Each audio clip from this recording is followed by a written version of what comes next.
Patria. Se abre la sesión en calidad de comité mientras llegan los senadores. Cuenta Secretaría.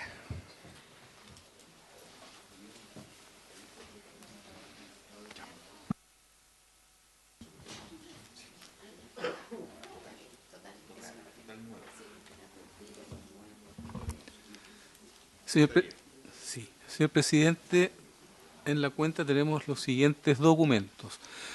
En primer lugar, se ha presentado urgencia simple al proyecto de ley, en primer trámite constitucional, que modifica el decreto con fuerza de ley número 1/2005 del Ministerio de Salud, que fija el texto refundido, coordinado y sistematizado del decreto ley 2763 de 1979 y de las leyes 18.933 y 18.469, las materias que indica que crea un nuevo modelo de atención en FONASA, otorga facultades y atribuciones a la Superintendencia de Salud y modifica normas relativas a las instituciones de salud previsional. En consecuencia, tenemos ya urgencia simple para este proyecto. Enseguida tenemos un oficio de contestación de la ministra de Salud, doctora Jimena Aguilera, con el cual remite un documento del director subrogante del Servicio de Salud Metropolitano Oriente, señor Alberto Vargas, que da respuesta a un oficio de esta comisión en el que se solicitaba adoptar medidas para los pacientes con fibrosis quística ante la grave situación por falta de aislamiento en el hospital del tórax. Enseguida tenemos una comunicación del investigador de la Biblioteca del Congreso Nacional, señor Eduardo Goldstein, con la cual remite 2 informes sobre medidas de contención de costo por parte de los seguros de salud en otros 2 países.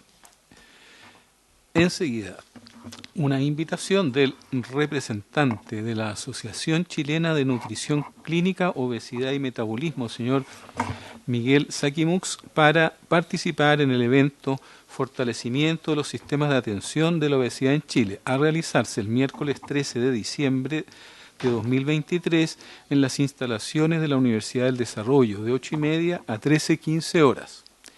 Por último, hay una solicitud de audiencia del vicepresidente de la Sociedad Chilena de Radioterapia Oncológica, doctor Hernán Letelier, para presentar los problemas que se ha causado por la derivación de pacientes oncológicos a Argentina. Esto es todo en materia de cuentas, señor presidente.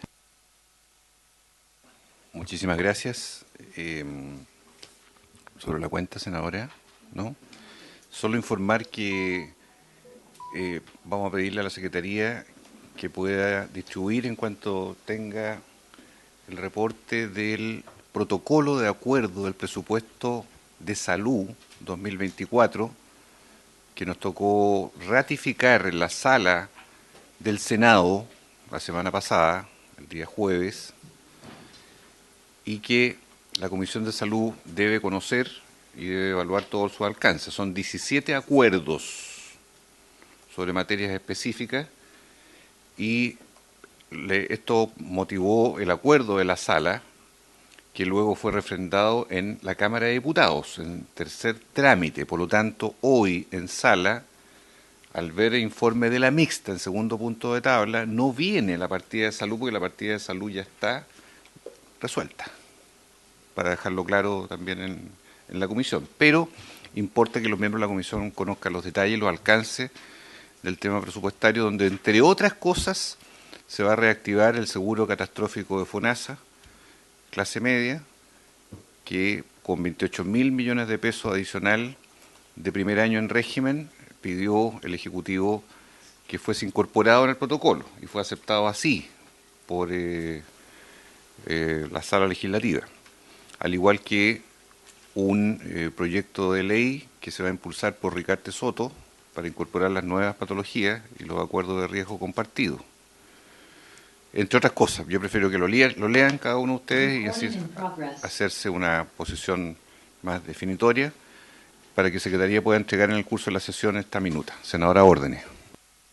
Muchas gracias, presidente. Sobre el punto, yo creo que ha sido importante los acuerdos que se alcanzaron, particularmente hablando del acuerdo de salud. Me parece que el tema de modernización de la ley Ricardo Soto, darle celeridad al proyecto de licencias médicas y el tema de las listas de espera en OGE son puntos bien relevantes. También destacar el trabajo que se realizó en materia de los funcionarios y funcionarias que se conocieron como trabajadores COVID-19, que ahí se alcanzó un acuerdo, a mi juicio, bien importante porque va a permitir abrir un espacio para que estos trabajadores que fueron a cerrar brechas dentro del sistema de salud, hoy día exista un espacio de espacios bien importantes, más de 8.000 puestos de trabajo que evidentemente van a estar focalizados en ese registro de trabajadores COVID. Quiero valorar el trabajo que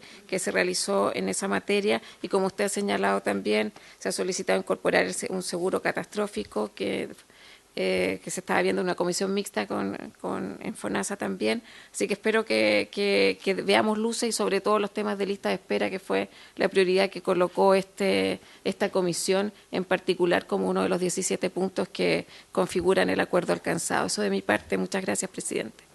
Sí, señalar además de que ha llegado la excusa de la ministra subrogante de la cartera, Andrea Albagli, ya que la titular entendemos que la ministra Aguilera está fuera del país. No sé cuánto periodo de tiempo, si sabe el director de FONASA. ¿Sí? Ya. Perfecto. Y en esta sesión que vamos a continuar, la tramitación del proyecto de ley, quedando pendientes aspectos de FONASA que habían quedado con anterioridad en un cúmulo de preguntas, ¿verdad?, pendientes. No puedo sino dejar de mencionar, y me lo pidieron varios senadores, que a raíz de la resolución de la tercera sala del día lunes pasado, o sea, hace 8 días, respecto del recurso que se interpuso por la Superintendencia de Salud, esto ha traído efectos bastante complejos en el sistema que me importa mucho que puedan ser comentados por el superintendente y por la Asociación de ISAPRE, ya que se han emitido opiniones y declaraciones en estos días con bastante fuerza de parte de los actores involucrados, de los alcances que esto tiene y las posibles vías de abordaje de ese problema, entendiendo que ya hubo un pronunciamiento judicial hace 8 días atrás sobre la materia. Pero esto tiene efecto en el sistema en su conjunto y también lo veremos a continuación de la presentación de FONASA dentro de este punto. La urgencia que tenemos es simple, eso está ratificado en la cuenta del secretario para el proyecto de ley, o sea, son 30 días. Bien, sin más, le ofrecemos la palabra al director de FONASA, don Camilo Cid, y le damos la bienvenida a don Víctor Torres, superintendente de Salud, ambos a nombre del Supremo Gobierno, para poder abordar entonces la materia del proyecto de ley, partiendo por las interrogantes de FONASA que quedaron algunas señaladas y otras pendientes en la sesión anterior. Director. Muchas gracias, presidente. Por su intermedio, saludar a la senadora Órdenes y a los presentes, a los representantes de la Asociación de ISAPRE, al superintendente y a todos los asistentes. Sí, efectivamente, hicimos una presentación en la sesión anterior de explicación de la ley, incorporando una visión integrada respecto de las indicaciones que habíamos incorporado el 3 de noviembre. Y se nos habían formulado 12 consultas. Acabamos hace poco rato, ¿cierto?, enviar un documento con las respuestas de estas consultas. Entonces, seguramente lo podrán tener en términos digitales por ahora porque no pudimos mandarlo antes, pero allí están detalladas, entonces desarrolladas estas consultas. Yo voy a hacer un repaso de estas respuestas desde el comienzo, ¿no? La primera se refería a la incorporación de las cotizaciones, de las nuevas cotizaciones al Fondo Nacional de Salud, en el contexto de la MSC. Y entonces habíamos señalado que esto no cambia, en el sentido de que FONASA es una entidad pública y esto no se ve modificado, ¿cierto? Es una entidad pública, un fondo solidario que opera bajo la ley del presupuesto, y en tal caso entonces funcionando con presupuestos de ingresos y de gastos. Los mayores ingresos, por ejemplo, por mayor cantidad de gente cotizando o al mismo tiempo mayores cotizaciones de esas personas, se materializan solo en el año siguiente, si es que esto es justificado a través del presupuesto de gasto que se presenta a la Dirección de Presupuesto. O sea, ese es el mecanismo, ¿cierto?, en que las cotizaciones adicionales o nuevas, que por la incorporación de nuevos cotizantes, se incorporan a la posibilidad de ser gastadas, ¿cierto?, en el FONASA, y esta situación no se ve modificada en este proyecto de ley. En ese sentido, y al igual que la modalidad de libre elección, la MSC está financiada entonces por una parte por los recursos del fondo, a través de lo que se denomina el Fondo de Ayuda Médica, el FAM, que es la misma concepto que financia la modalidad de libre elección. Por supuesto, por el copago, que seguirá permaneciendo, es cierto que actualmente existe, que seguirá permaneciendo, y hay un tercer actor que se incorpora a cubrir el financiamiento, que sería el seguro financiero, el seguro de copago, el seguro complementario, ¿no? Respecto de las otras preguntas, había una pregunta sobre la existencia actual de seguros primarios o la oferta que se ha ido conociendo de seguros primarios, ¿no? Nosotros respondíamos que en rigor no se trata de seguros primarios en la nomenclatura internacional que clasifica el aseguramiento privado, que hay una nomenclatura que ha difundido la OSD, ¿no?, que señala que los seguros primarios son aquellos que cubren las prestaciones de seguridad social. Y no hay seguros privados en Chile que cubran prestaciones de la seguridad social, sino que más bien hay seguros que cubren por encima de esta cobertura, cobertura financiera básicamente, y que los que han aparecido refieren a que también cubrirían financieramente prestaciones que no estuviesen cubiertas por FONASA o tuvieran una cobertura muy baja respecto de la MLE de FONASA. En ese sentido, en términos en rigor, nos parecía que fueran seguros complementarios, o sea, perdón, seguros primarios, sino que más bien complementarios, y que efectivamente era resultado de una situación actual en que estos han proliferado, y que, por ejemplo, en la red uno puede ver, hay unos sitios de búsqueda, uno de los más conocidos que ha salido en la prensa es queplan.cl, y ahí uno puede ver que las pólizas de seguros complementarios han aumentado más o menos de 60 que habían hace alrededor de un año a 120 que hay en la actualidad, que refieren a salud, con distintos tipos de cobertura. Se han diversificado y están apareciendo estas más recientes que podrían estar cubriendo, aun cuando la MLE del FONASA no cubriera ciertas prestaciones que están en la modalidad de libre elección. Luego se nos consultaba sobre las causales de desvinculación de la modalidad que vienen en la ley. Señalábamos entonces que habían dos tipos de causales, una forzosa y otra voluntaria.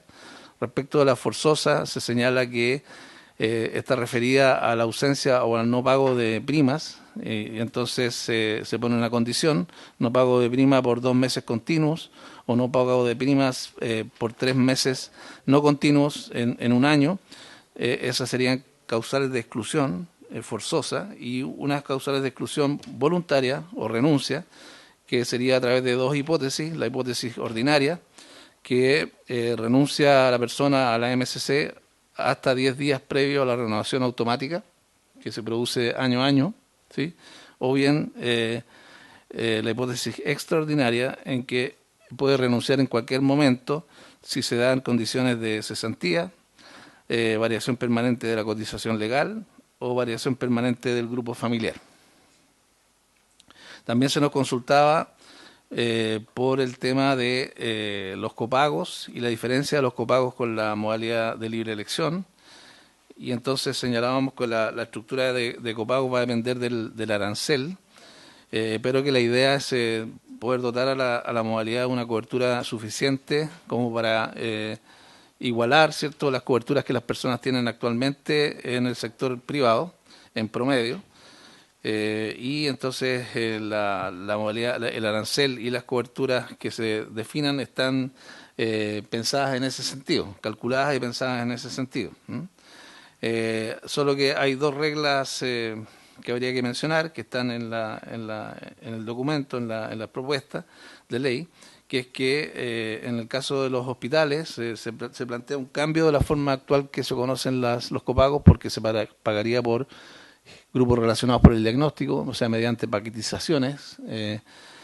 Para hacernos una idea, los grupos son poco más de 700 grupos de diagnósticos que se sintetizan en la actividad hospitalaria. En la actividad hospitalaria uno puede encontrar más o menos en un hospital mediano, grande, unos 8.000 códigos de egresos hospitalarios, códigos de diagnóstico, y los grupos relacionados por el diagnóstico los agrupan en solo 700, ¿no? Entonces habrá en el fondo 700 tarifas que tendrán unas coberturas de copago de acuerdo a un porcentaje, ¿no? En la parte ambulatoria se ha pensado que por ahora, aunque estamos estudiando mecanismos de pago que nos permitan contener e incentivar la eficiencia, por ahora hemos pensado, y así está en la ley, que continúe como están, con los mecanismos actuales de funcionamiento de la subvención o el FAM a nivel ambulatorio que he conocido en la modalidad de libre elección. Es decir, un porcentaje de un arancel previamente definido. Respecto a la adecuación de la prima, se nos consultaba qué significaba el cambio de siniestralidad y cómo repercute la prima, cómo repercute en la prima de la MSC. Y entonces nosotros explicábamos que efectivamente se ha especificado que la prima cambiaría por cambios en la siniestralidad o cambios en el arancel. En el primer caso, cambio de la siniestralidad significa que el costo técnico se varíe respecto del ingreso por las primas, por alguna razón, por mayor uso, entonces esto se estudiaría, estaría explícito en las bases de licitación y mediante un algoritmo, ¿cierto?, aritmético, podríamos entonces estudiar el alza de las primas cumpliendo entonces con la licitación que se haya realizado. Aquí hay cierto detalle, se evalúa por supuesto año a año, hay unos plazos de evaluación para poder anunciar y la implementación de dicha variación. Se nos consultaba también por el grado de elección en la MSC, y entonces planteábamos que el grado de elección de la MSC es toda la posible dentro de la MLE, o sea, no hay un detrimento del grado de elección, por el contrario, aumentan las posibilidades, digamos, del uso de los dispositivos sanitarios privados para personas del FONASA. Y entonces no veíamos un problema en ese sentido con el uso de la MSC. Explicamos en el escrito que hicimos llegar la coherencia que esto tiene con la Constitución Política de la República, etcétera, en detalle, como para que no exista, despejar cualquier duda de ese tipo, ¿no? Se nos preguntaba también por el porcentaje de cobertura en atención cerrada, y nosotros señalábamos que nosotros hemos aspirado a que la MSC en promedio logre una cobertura de un 65% en el sector privado. Eso es lo que hemos calculado porque, como había explicado también, habíamos visto que esa es la cobertura efectiva que en promedio tienen las personas cuando están hoy día en el sector de aseguramiento de ISAPRE, ¿no? Entonces eso es lo que se espera. Por supuesto, habrá una diferenciación de lo ambulatorio y lo hospitalario, y también se ha recogido como parte de las bases de licitación y parte de el mismo concurso, o sea, de las ofertas, digamos, ¿no? Nosotros lo que podemos establecer son ciertos rangos, al igual que el de las primas, y en base a esos rangos evaluaremos las ofertas que se presenten.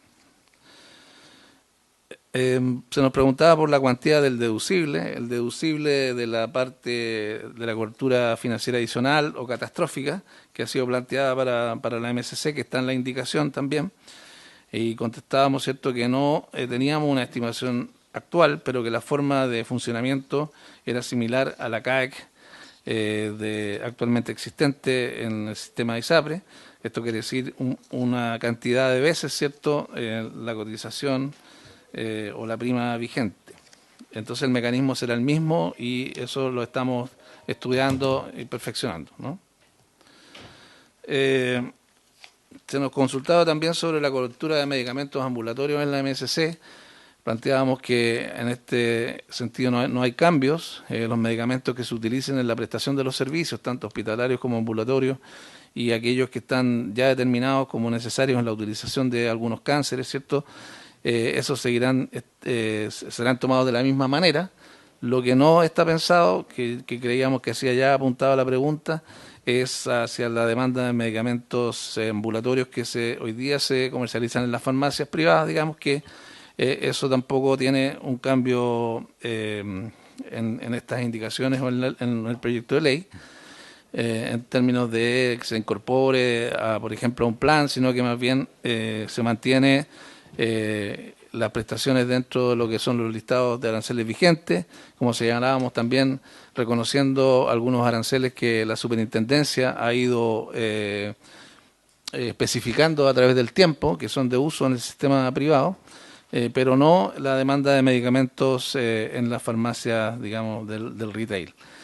En todo caso, las personas en FONASA, a través de convenios, tienen un descuento importante en las cadenas de farmacia, en algunas cadenas de farmacia. No voy a detallarlo ahora, pero son 6.900 medicamentos y productos para farmacéuticos que tienen un descuento de alrededor del 36% en promedio. Se nos consultaba qué pensábamos nosotros de las propuestas que hay del rol de la superintendencia, en el rol regulatorio de la superintendencia. Y nosotros aclarábamos que lo que hemos hecho, ¿cierto?, en la propuesta es que la regulación de la MSC ha sido extendida de acuerdo a lo que la superintendencia regula el FONASA, tanto en la MAI como en la MLE. Esas facultades se extienden a la MSC, de tal manera que el FONASA permanece regulado de la misma manera que lo hacen las otras modalidades, la Superintendencia de Salud. Estamos en condición de comisión en este instante con el quórum, ¿eh? Adelante, por favor. Y entonces decíamos que la parte financiera de estos seguros que hoy día se rigen por la CMF, lo habíamos planteado que continuara de la misma manera. Ahí había un complemento que estaba haciendo el superintendente, que a lo mejor también podría volver a señalarlo en esta oportunidad. Después, sobre los precios de la MSC para una familia promedio, y nosotros señalábamos que los precios de la prima, por una parte, porque entendíamos que nos preguntaban por dos tipos de precios, ¿no?, los precios de la prima y los precios de las prestaciones.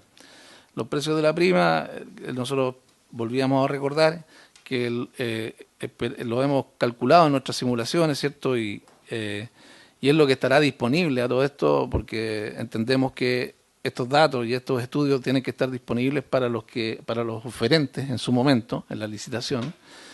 Lo hemos realizado, ¿cierto?,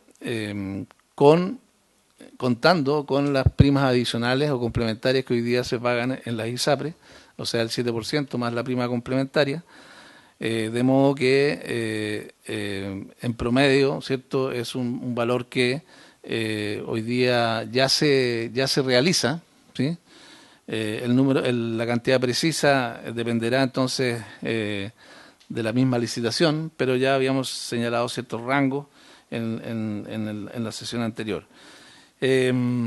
Respecto de los precios de las prestaciones, señalábamos que lo más fácil era imaginarse una especie de nivel 4 en la MLE, es decir, un arancel de la MSC que tiene valores un poquito más ajustados al alza que los tres niveles existentes en la MLE, probablemente muy cerca en lo ambulatorio de lo hoy día existente, pero ya con diferencias significativas en lo hospitalario.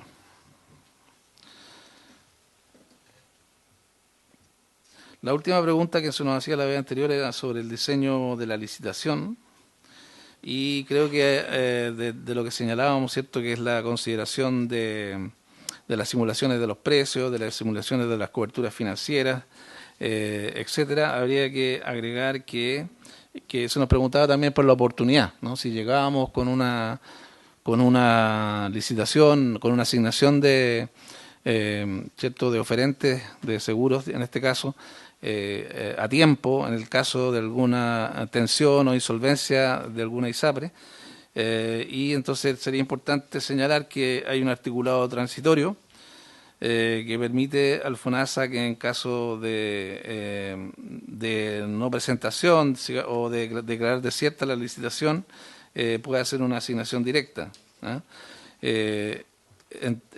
Justamente eso se plantea en función de poder iniciar el mecanismo, el régimen, de manera oportuna.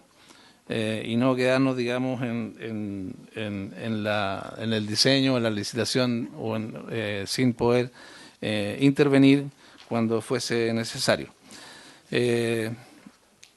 Esto es más o menos, como digo, hemos entregado este documento donde hay mayor detalle, y están entonces ahí las referencias a los capítulos y articulados de la propia ley para que los señores senadores puedan hacer la relación respectiva. Muchas gracias, presidente. Muy bien, muchísimas gracias, director. Yo me permito plantearle derechamente para efectos de superar los escepticismos que ocurren con estas cosas, que así como cuando se creó el Plan Auge hace 20 años atrás, el primer paquete de enfermedades auge fueron 3. La diálisis renal crónica, el cáncer infantil y algún otro más. Yo pregunto, director, ¿por qué no es posible que en materia de MSC el Ejecutivo haga un piloto?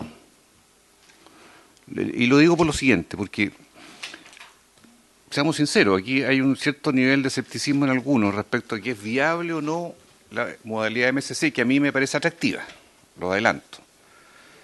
Lo que puede parecer incierto en un momento determinado es que si hoy día, entiendo yo, 4 o 5 millones de personas tienen seguros complementarios, más o menos en el sistema, que son seguros de copago, que son además tomados por el empleador, es el empleador el que se entiende con las compañías de seguro, pagan una prima estacionaria o plana, y funciona un sistema de esa naturaleza. Acá, en cambio, estamos hablando de un nuevo escenario, nivel 4, o en una modalidad de seguridad social distinto, con millones de personas, en el fondo, que van a acceder a ello.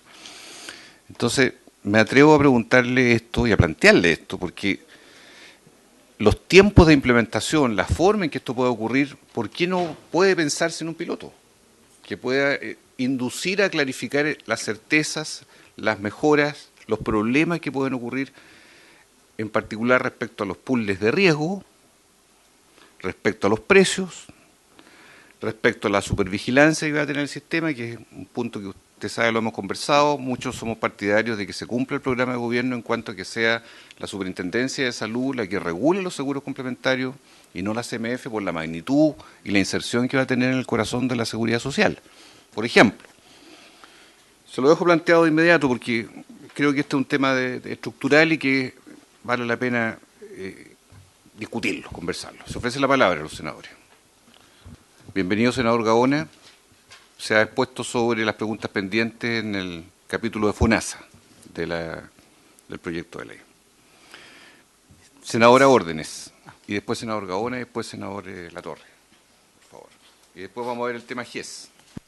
Muchas gracias, presidente.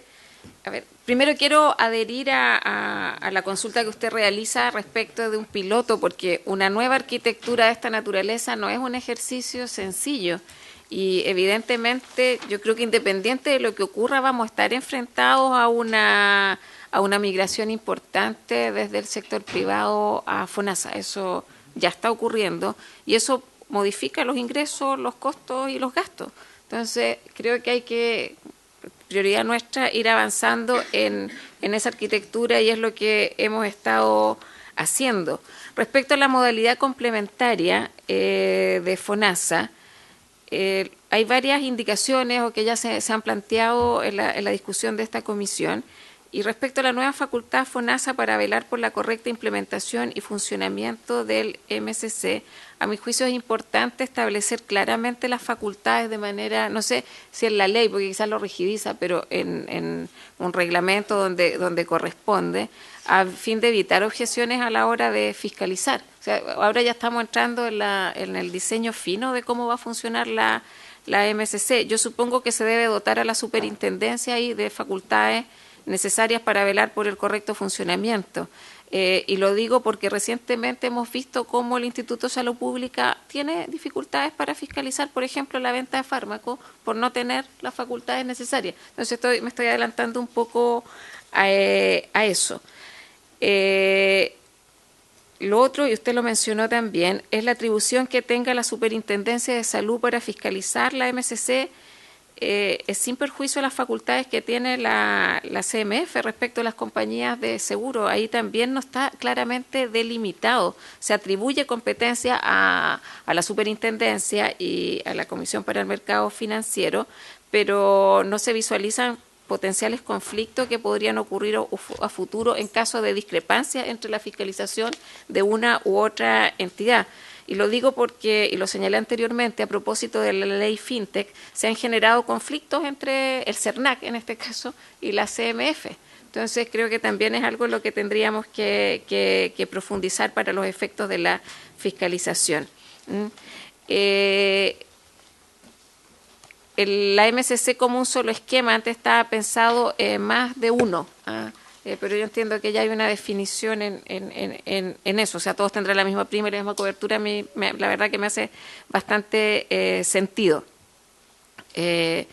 Lo otro, el nuevo seguro catastrófico, que es parte también de los acuerdos. Actualmente FONASA contempla un seguro catastrófico para las personas que confirmen un diagnóstico de acuerdo a un listado y sean beneficiarias de FONASA en cualquiera de los tramos A, B, C o D en su modalidad institucional, es decir, solamente en establecimientos de salud destinados para ello, bonificación del 100% de las prestaciones asociadas. Y lo otro, el financiamiento de las prestaciones otorgadas por la MSC queda excluido de los préstamos que pueda otorgar FONASA. Solo quiero preguntar a qué se debe esta diferencia, por qué en las otras modalidades se permite este tipo de financiamiento y por qué en la MSC no se consideraría.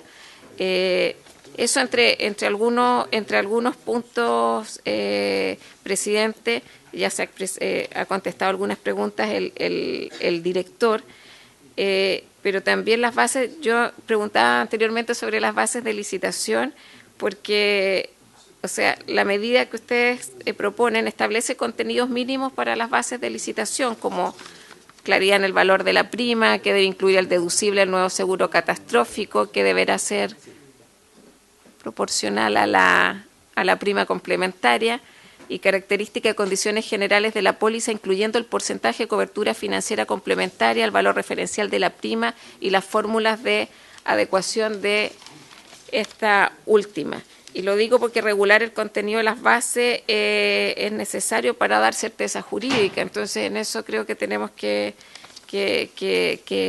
seguir avanzando. Y no sé, yo me quedo hasta ahí por ahora. Tengo varias preguntas, pero creo que por eso es importante que ya vayamos avanzando en lo específico de las indicaciones, porque para mí, presidente, una realidad que está ocurriendo, que el tema de la migración, o sea, todavía no hay ninguna licitación. No. Y cuando incluso se establezca la modalidad de cobertura complementaria, si depende del presupuesto 2024, no estuvo en el debate esto. Entonces, creo que hay que tomar ciertas prevenciones para evitar complicaciones, sobre todo lo que nos importa, que es la calidad y el acceso a la salud de los usuarios, en este caso. Muchas gracias, presidente. Senador Gaona, senador Latorre, posteriormente. ¿O al revés? Gracias, presidente. Bueno, saludo director de FONASA, superintendente, señora Regá. Una consulta, estaba viendo según medios de prensa, el diario Financiero ayer decía que se propone, ¿no?, un seguro tipo ISAPRE, pero para cotizantes de FONASA, de BUPA y HELP Seguros, entiendo que son vinculados a Banmédica, que lanzan planes primarios, ¿no?, que sería para cotizantes FONASA, pero donde se les cobra una prima y podrían entonces atenderse de manera ambulatoria o en hospitalizaciones en el sector privado, ¿no? Eso es lo que están proponiendo, al menos lo que sale en el diario Financiero. No tengo más información que esta nota de prensa.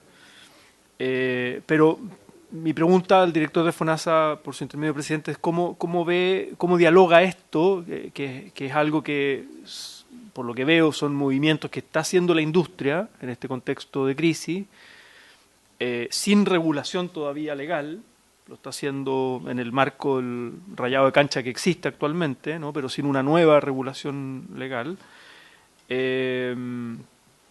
¿Y cómo dialoga esto con la propuesta de modalidad de cobertura complementaria, donde esto está en la ley corta y la idea es que darle un cauce institucional y legal a una posibilidad, digamos, pero yo entiendo que la modalidad de cobertura complementaria es con seguros complementarios en el fondo, ¿no? Entonces, ¿cómo dialogaría esto? Tendríamos un híbrido, ¿no?, de seguros de primer nivel, donde las ISAPRES ofrecen planes en primer nivel como comillas multiseguro, pero al mismo tiempo desde FONASA se ofrece esta otra modalidad con seguros complementarios. Entonces podría haber ahí un doble, ¿no?, ISAPRES que estén en el primer nivel y en el segundo nivel.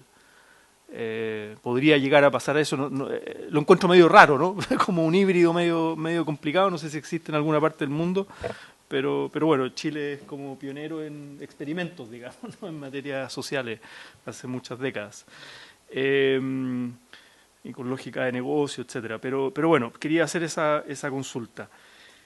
Y lo otro, frente a las declaraciones del señor Inostroza, que dijo que podrían, si no me recuerdo bien la frase que utilizó, pero como 630.000 enfermos no tendrán cobertura si se cae el sistema de ISAPRES por efecto inmediato, dijo el señor Inostroza. El señor Mañalich dijo la semana pasada 40.000 muertos, algo así, ¿no? Como íbamos a tener 40.000 muertos. Bueno, como nuevamente, yo creo que este es un debate que ha estado siempre sobre la mesa, pero creo que es importante volver al argumento y a la postura y a la convicción que ha mostrado el Ejecutivo, y lo que pregunto acá al director de FONASA, cómo darle certeza nuevamente a las personas que tienen tratamiento y que además sabemos todo ese universo de personas no es homogénea, es decir, hay distintas patologías, hay distintos niveles de gravedad de las situaciones que están viviendo. Tal vez hay algunos que requieren planes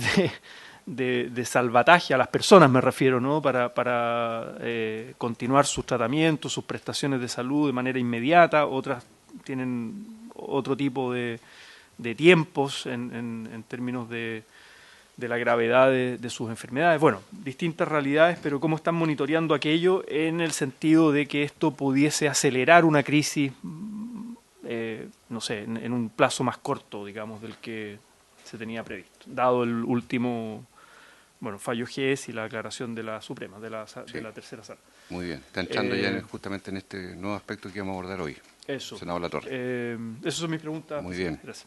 Senador Gaona. Gracias, presidente. Le doy mis excusas por estos primeros minutos de ausencia. Esto es un problemita, pero ya.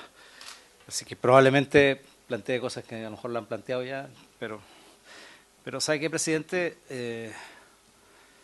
Yo creo que estamos en una situación muy preocupante.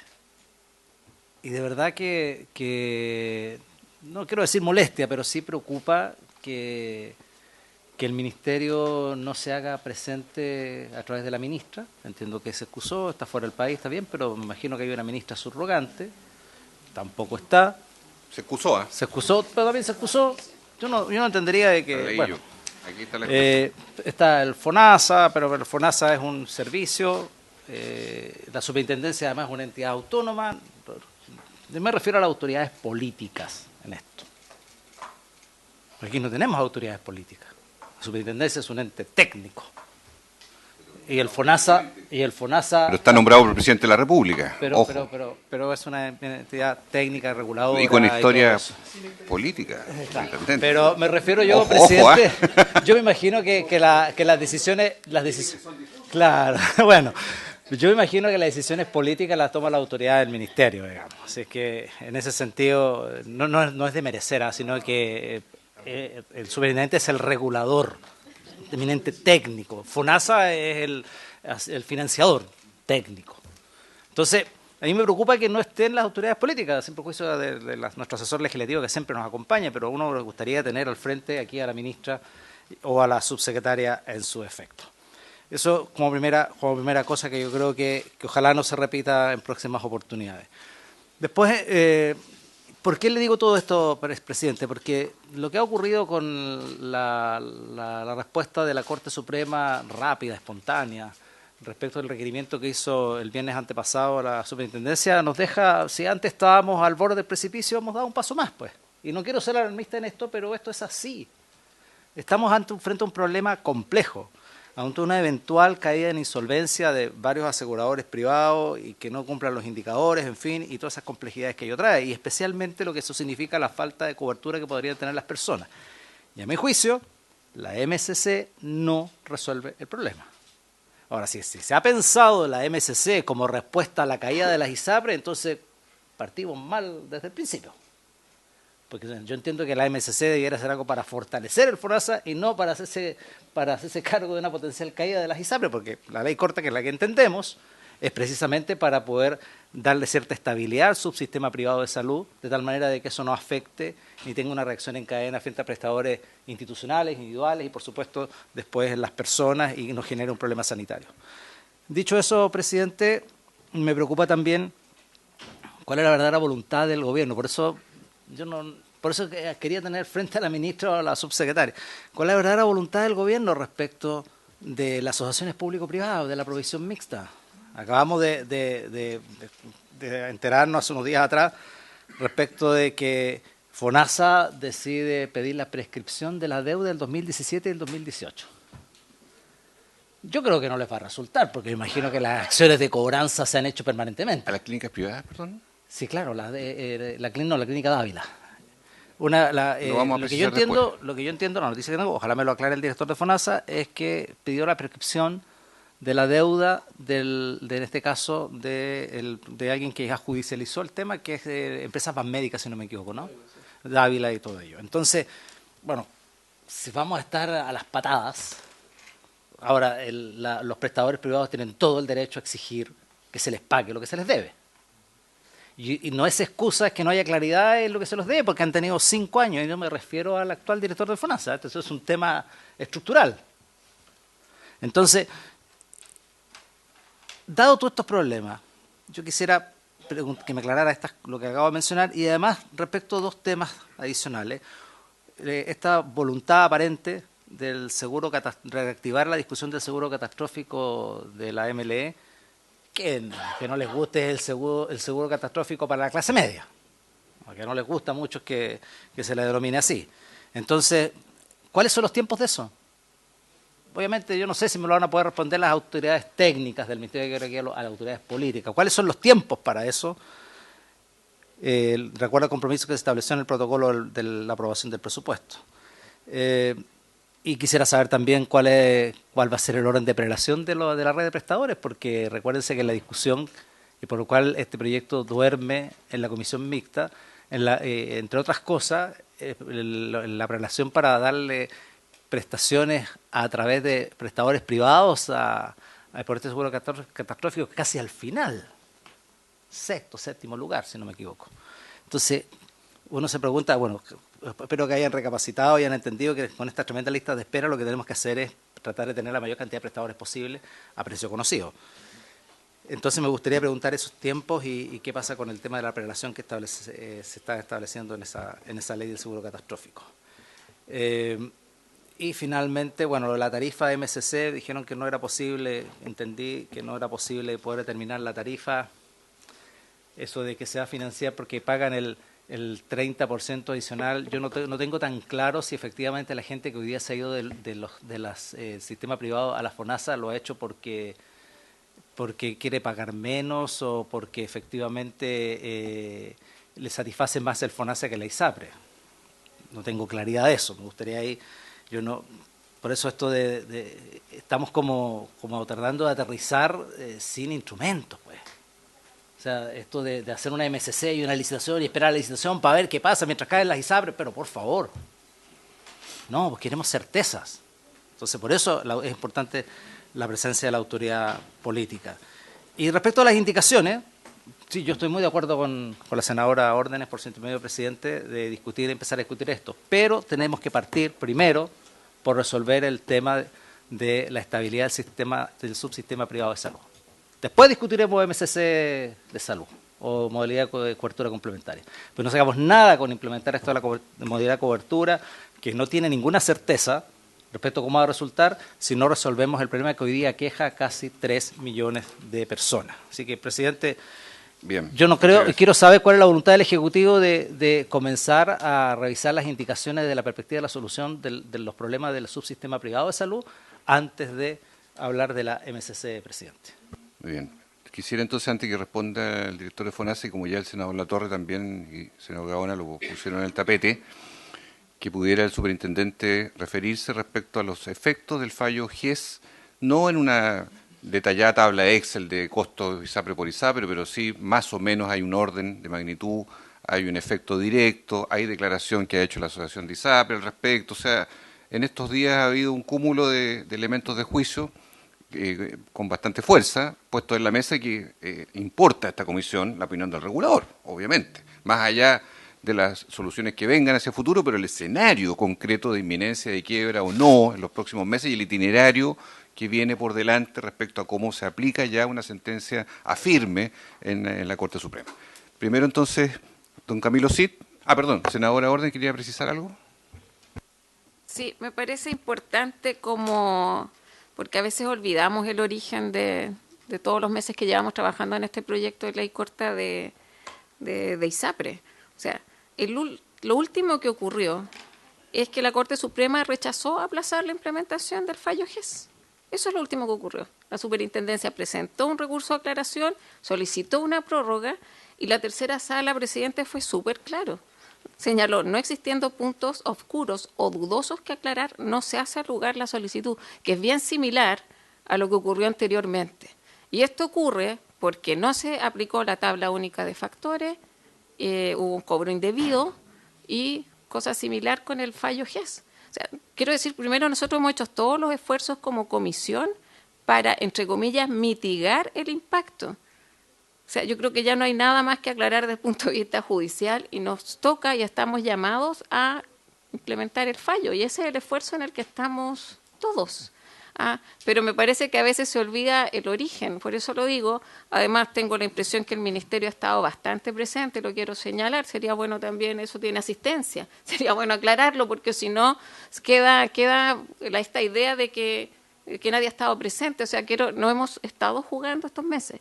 No es fácil y los fallos por la magnitud que tienen evidentemente que van a tener impacto y algunos de ellos bien negativos y es por eso que mi insistencia en que vayamos a lo que alguien podría decir ya cirugía en detalle porque si no los impactos van a ser mayores, pero al menos quiero dejar claro que al menos el rol que esta comisión ha jugado ha sido con ese horizonte de ver cómo no perjudicamos a los millones de usuarios del sector privado que ya están migrando. Evidentemente quizás la causa de todos no es esa, pero claramente estamos enfrentando yo creo que una de las principales crisis de salud de los últimos años y por eso también concuerdo con usted con la idea hay que empezar a lo menos un pilotaje porque ahí vamos a ir viendo efectivamente cuáles son las barreras que tiene la implementación de un cambio de modalidad y si esa es la figura y hay que agregar otras serán parte del debate también. Eso de mi parte, presidente. Muchas gracias. Muy bien. Don Camilo Cid, por favor. Gracias, presidente. Voy a partir por el tema de la judicialización que ha afectado a la clínica Dávila. Me parece importante señalar que existen una mesa de trabajo con las clínicas a partir de la deuda de rebase que hemos reconocido esta deuda rebase originalmente de los servicios de salud y que FONASA está a cargo de gestionar su pago y que tiene un stock de deuda que hemos señalado en otras ocasiones, 196.000 millones de pesos, que estamos gestionando, que hemos generado una serie bueno, la mesa de trabajo con las clínicas, un compromiso de pago, ya se pagó una parte este año, a marzo del 24 vamos a haber cancelado el 40%, el protocolo que señalaba el senador Castro y gracias a las gestiones que se hicieron en esta negociación del presupuesto del 24, indica que en el otro enero, o sea, en enero del 25, se terminará de pagar el otro 60%. Las clínicas han trabajado bajo este escenario con nosotros y hay una clínica que no pertenece a la asociación y que ha elegido un camino legítimo, jurídico, y que ha demandado, que es la Clínica Dávila. A pesar de eso, yo quiero decir que la Clínica Dávila sigue con los convenios vigentes con el FONASA, las personas de FONASA se siguen atendiendo en la Clínica Dávila, la Clínica Dávila sigue recibiendo pagos del FONASA. Por ejemplo, de lo que se nos imputa en esa demanda, alrededor de 2.500 millones de pesos que estaríamos en deuda. Nosotros, yo quiero decir que entre 2017 y 2022, que se nos pide eso se nos demanda como deuda, 2.500 millones de pesos, el FONASA ha transferido a la Clínica Dávila, ha pagado, ciertamente por prestaciones producidas, ¿cierto?, 80.000 millones.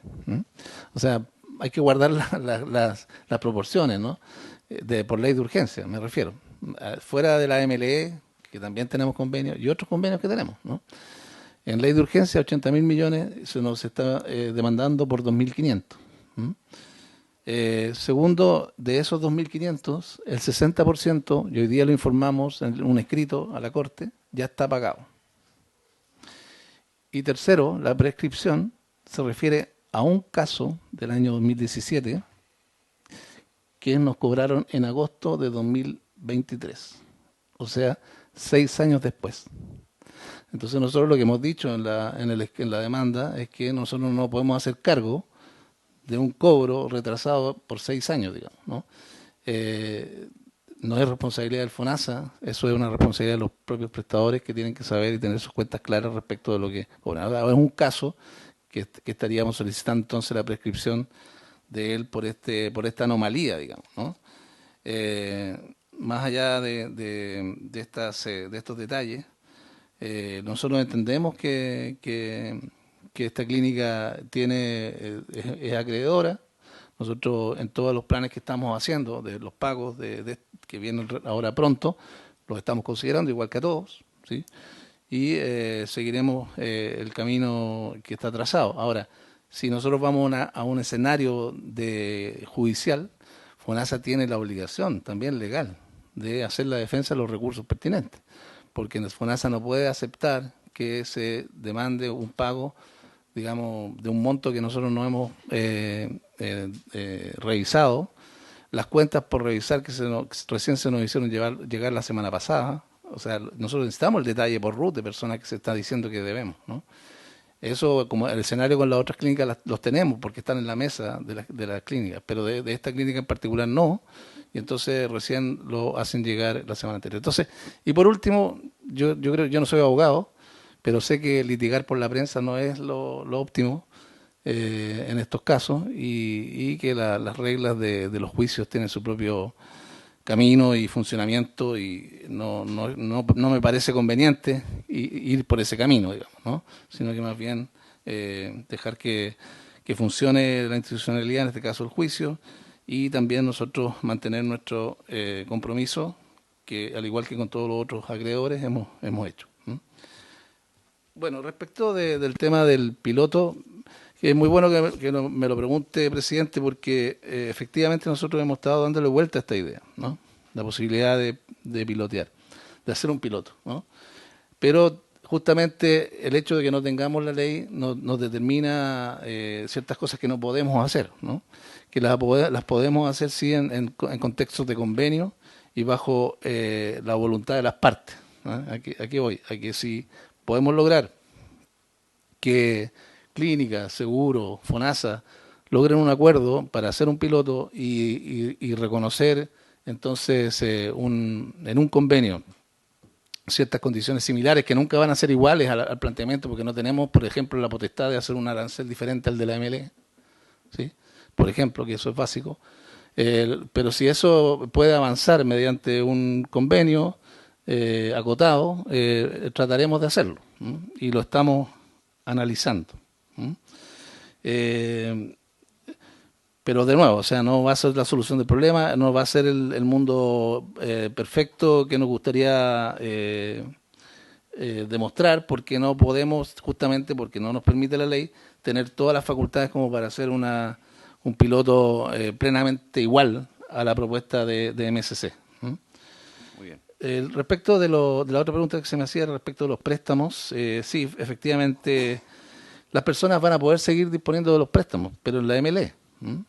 La MLE tiene precios diferentes y costos calculados fiscales, impactos fiscales diferentes, y este es un arreglo en que no se cuenta con ese financiamiento. Así lo puedo explicar, senadora. Respecto a la pregunta del senador Latorre y las iniciativas que hemos venido viendo, ciertamente lo hemos venido anunciando. Nosotros llevamos esta contabilidad desde que empezamos a hablar de este tema, que habían 2 seguros que incorporaban, seguros complementarios me refiero, que incorporaban a cotizantes del FONASA. Hoy día ya casi todos se han extendido a cotizantes del FONASA por una parte. Por otro lado, están apareciendo ahora recientemente estos que plantean que puedan ser primarios. Yo sostuve recién de que en rigor no son primarios porque funcionan sobre una cobertura, aunque sea muy baja, ¿no? O, por ejemplo, que la cobertura existe, pero la clínica en particular no la ha suscrito. Porque acuérdense que la MLE es por adhesión, ¿no? La MLE, las clínicas adhieren voluntariamente, y que adhieran no significa que tengan todo el arancel, sino que solo algunas prestaciones o algunos PAD que las clínicas tienen capacidad para hacer. Ellos podrían entonces pactar con un seguro, ¿cierto? Alguno de esas prestaciones que no está pactada con el FONASA, pero que existe en la Seguridad Social, chilena, y por lo tanto no es un seguro primario, un seguro complementario, aun cuando cubra casi el 100% de la protección financiera en ese caso particular. Con todo, son seguros que todavía no se parecen a la MSC en el sentido de que no cubren la totalidad, sino que algunas de las prestaciones o algunas de las intervenciones quirúrgicas, hay que leer el detalle, pero básicamente no es similar con toda la extensión que tiene la intención del seguro que estamos proponiendo aquí en la ley corta, digamos, ¿no? Pero sin duda que ellos hay un movimiento, ¿cierto? Hay una dinámica que está provocada por los acontecimientos, digamos, y que ellos tienen la potestad de hacerlo. Ahora, con todo, yo no veo la existencia de seguros primarios, o sea, seguros sustitutos primarios en Chile. No existen esos seguros todavía, ¿no? Y ahí es donde hay que preguntarse si eso en la legislación y a nivel constitucional está permitido, porque constitucionalmente hay dos vías, ¿no?, de elección, ¿no?, de FONASA o ISAPRE, ¿no?, para la Seguridad Social de Salud. Entonces, ahí no creo que estemos en esa instancia, pero si entráramos a esa discusión, habría que ver esos elementos, creo yo, sin ser experto en derecho constitucional y en ningún tipo de derecho en realidad, porque soy economista. Bueno, pero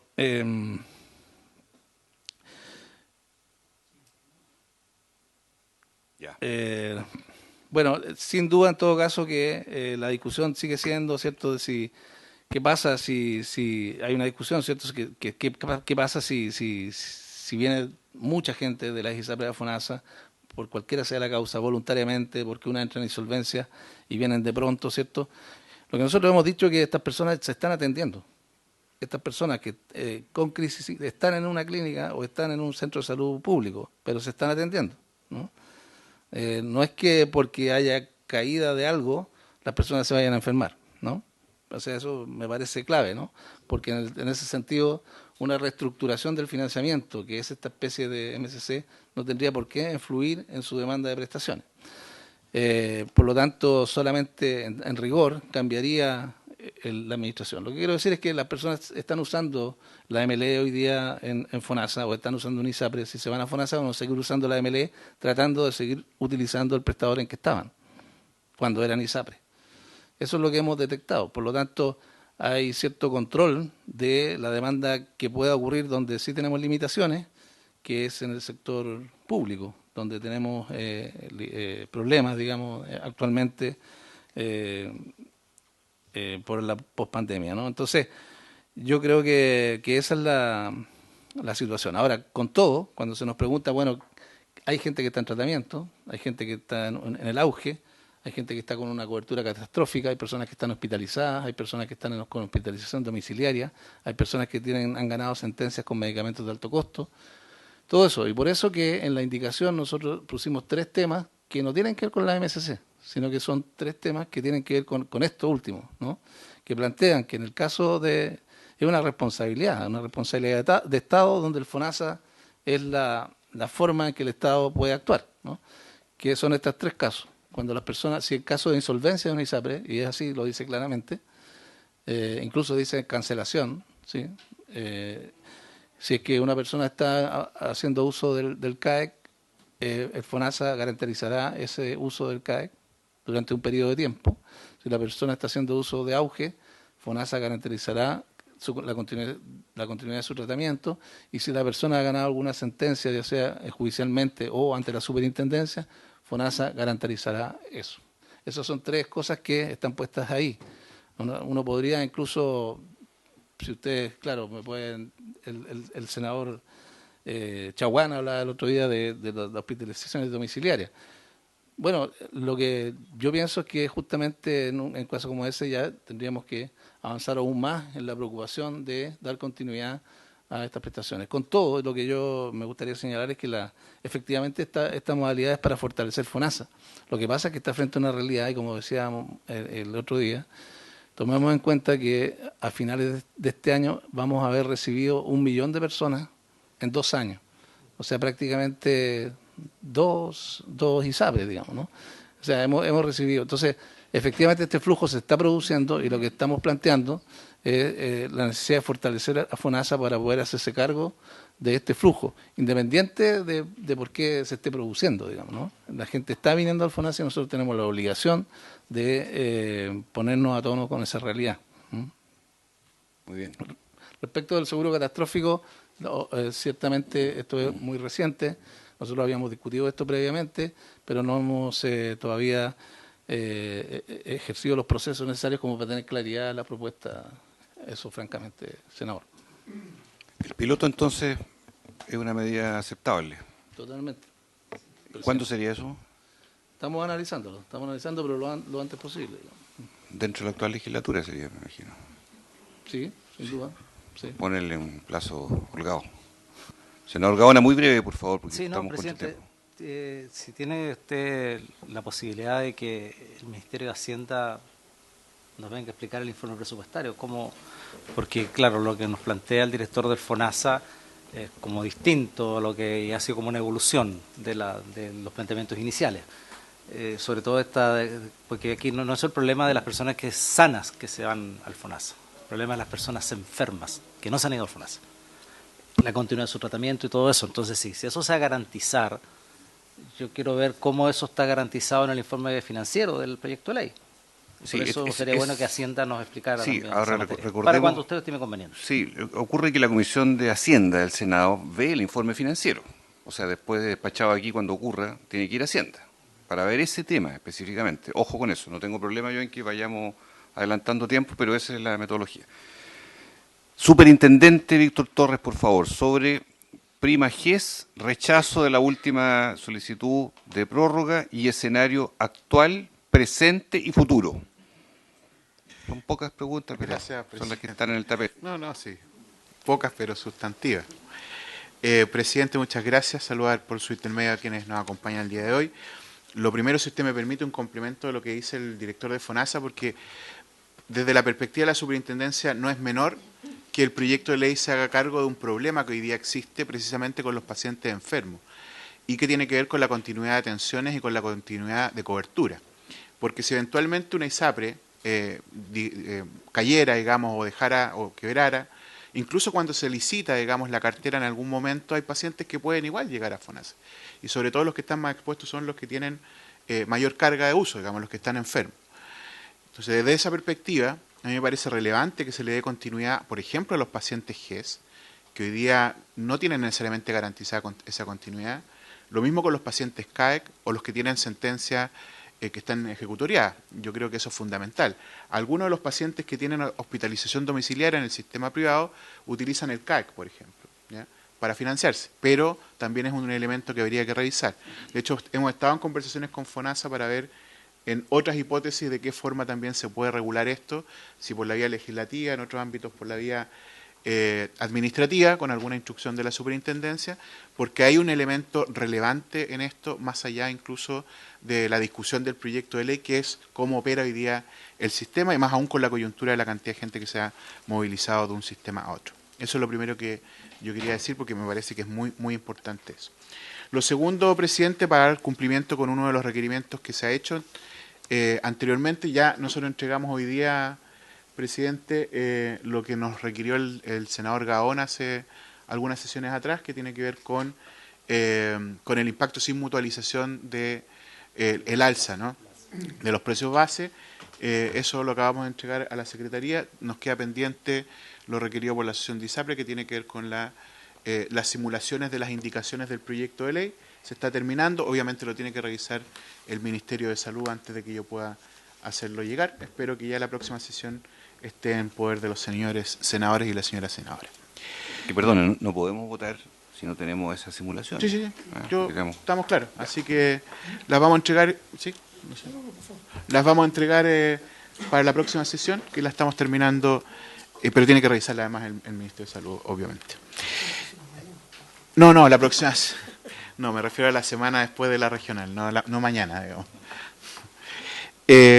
Ya, y sobre lo que me consulta, presidente, lo primero decir es que, bueno, ya en la comisión técnica se había entregado, digamos, un alcance del fallo GES de un porcentaje de menores ingresos de un 12,7%.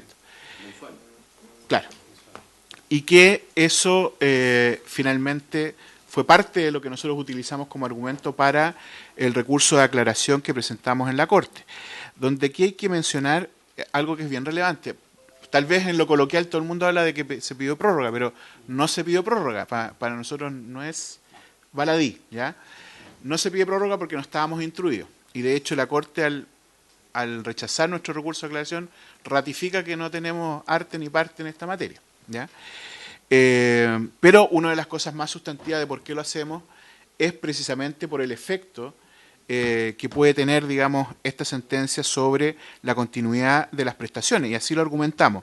Lo anterior se justifica en que el principal interés de esta Superintendencia de Salud es resguardar la continuidad de las prestaciones y beneficios de los afiliados, lo que podría haberse comprometido por el eventual impacto de los indicadores que supervigila este servicio al dictar instrucciones en esta materia, lo que requiere de un plazo prudente para que las ISAPRES puedan ajustar su operación sin impactar a sus beneficiarios. Esto es en el entendido que nosotros impartiésemos una instrucción para dar cumplimiento a toda la cartera que no ha judicializado, porque la que ha judicializado, entiendo, las ISAPRES ya han estado cumpliendo, digamos, con dicha sentencia.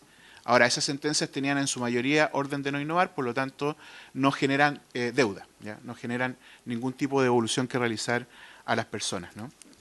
¿Y cuál fue la respuesta de la Corte? Que lo que corresponde a cada ISAPRE es dar cumplimiento al fallo referido desde la fecha en que la sentencia quedó ejecutoriada, ¿ya?, conforme a lo que dispone el artículo 174 del Código de Procedimiento Civil, dando aplicación al mismo, esto es, manteniendo la prima GES del trienio anterior. Este en el caso Colmena, por eso que se refiere a esta fórmula. Por favor, sin tener justificación. Perdón, superintendente. Se ha duplicado el nivel máximo de anhídrido carbónico en esta sala. Así que le ruego un minuto, por favor, mientras se airea. Coincidió con la entrada del senador Lagos Weber este fenómeno. Si quiere me retiro, presidente. Es innecesario, vamos a ventilar. Mucho peor, la aclaración es peor. Fue después de lo que habló el domingo, que subió.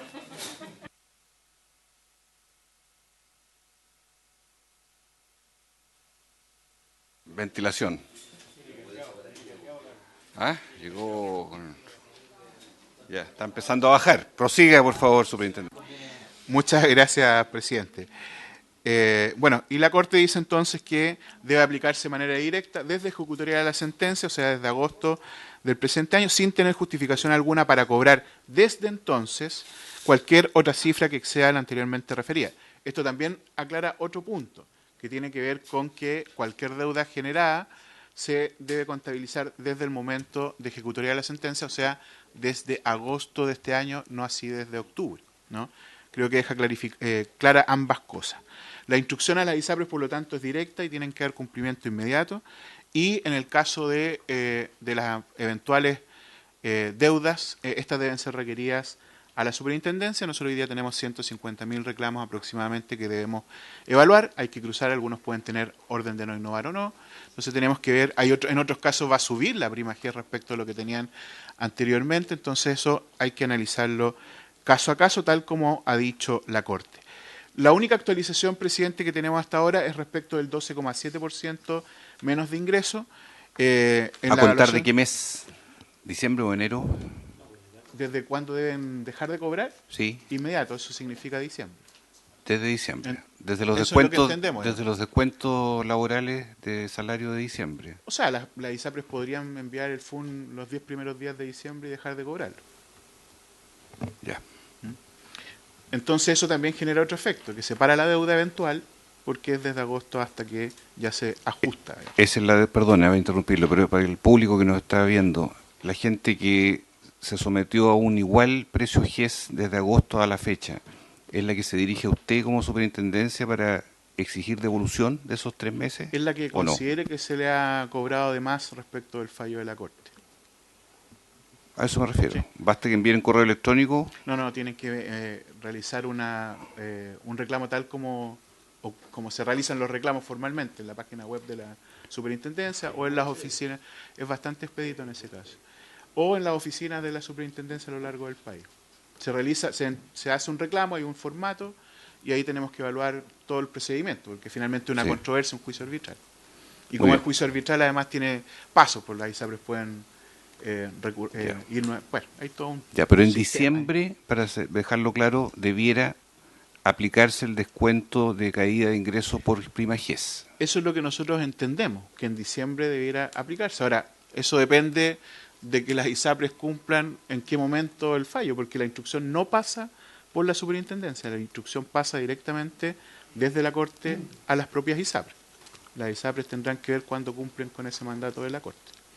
Eso es algo importante clarificar, porque de hecho en esta resolución la Corte nos deja absolutamente fuera, ¿no? Y nos recuerda que debiéramos nosotros instar por el cumplimiento del fallo, que no es instruir. Hay una diferencia, no hay un acto administrativo por medio.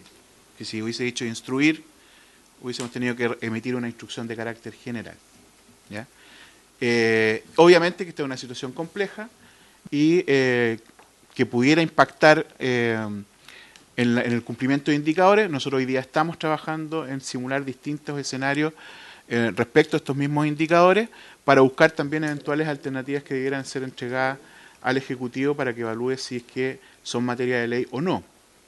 Hay otras medidas que son evidentemente administrativas, que han sido requeridas por la ISAPRES y que esta semana debiéramos resolver el alcance de las mismas.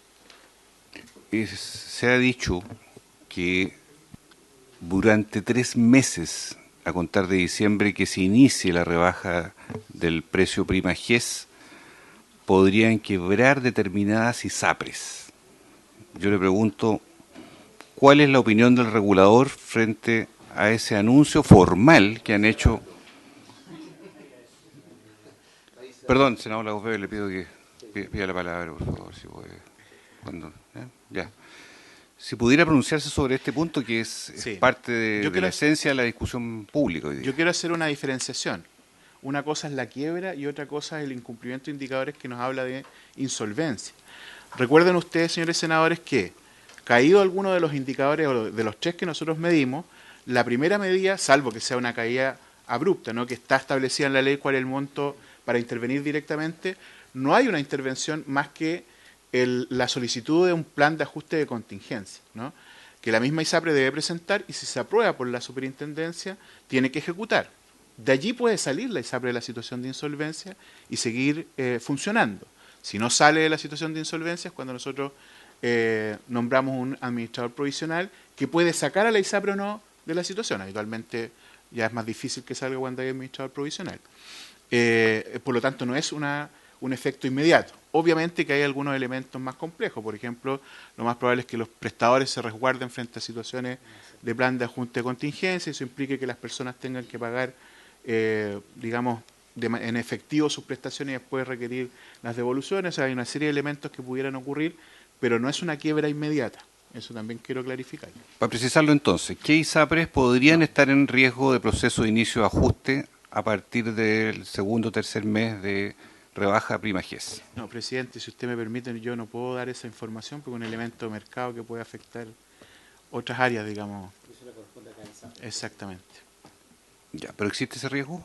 Sí, siempre ha existido ese riesgo porque hay patrimonios que son muy distintos entre una ISAPRE y otra. Entonces algunas las golpea más fuerte y tienen menos tiempo algunas que otras para poder reaccionar. Muy bien.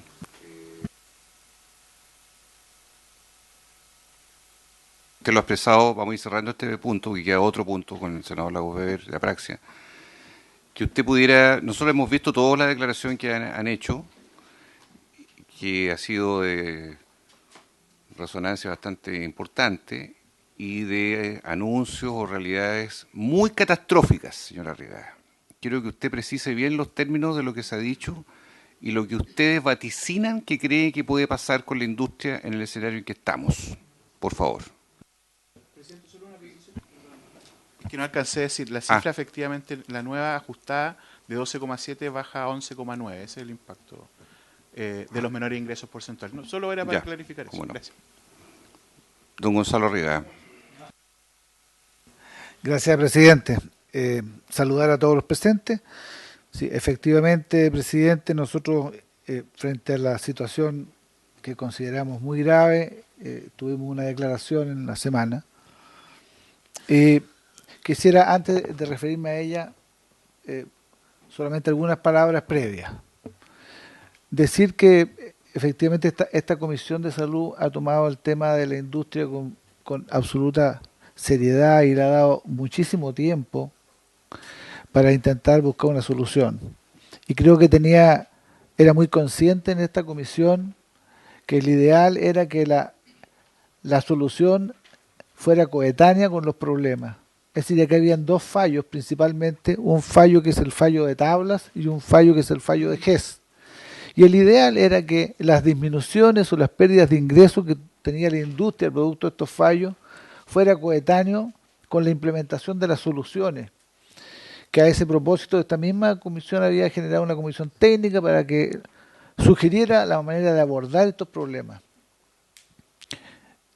Esa comisión técnica, varias de sus propuestas fueron consideradas por el Ejecutivo y tenemos hoy día una ley que tiene algunos de esos temas entre sus indicaciones. Sin embargo, presidente, lamentablemente la Corte no estimó adecuado, en fin, otorgar estos 6 meses adicionales para que ambos fallos pudieran ser coetáneos con esta ley corta. Y eso genera una situación, presidente, que nosotros hemos evaluado muy grave porque en realidad anticipa disminuciones de ingresos, como ha señalado el superintendente, de alrededor del 12% de los ingresos de las compañías, y que no están acompañadas por ahora con ninguna solución, que conozcamos al menos. Entiendo que el gobierno podría estar evaluando alguna, pero nosotros no conocemos ninguna aún. Y si ocurriera esta disminución de ingresos del 12%, todas las compañías quedan a pérdida, todas, no algunas, sino que todas las compañías. De hecho, esto es una información tan pública que salió en un medio de prensa hace poco, donde nos muestran cómo el impacto de este fallo por GES deja a todas las ISAPRES a pérdida.